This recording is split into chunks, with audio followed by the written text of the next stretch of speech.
I know that you hate me. My life is sweet like cinnamon, like a fucking dream I'm living in. Anong ganap sa mundo ng showbiz?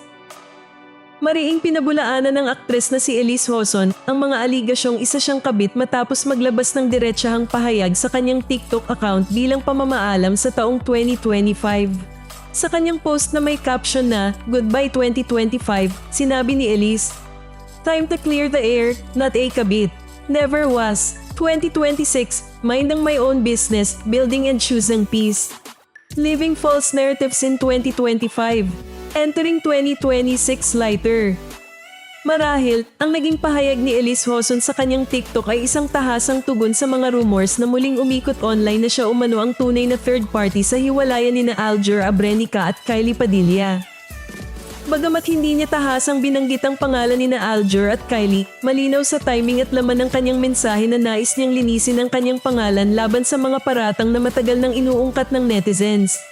Para kay Elise, sapat na raw ang kanyang paglilinaw, panahon na para tumigil ang mga haka-haka at bigyang daan ang katotohanan.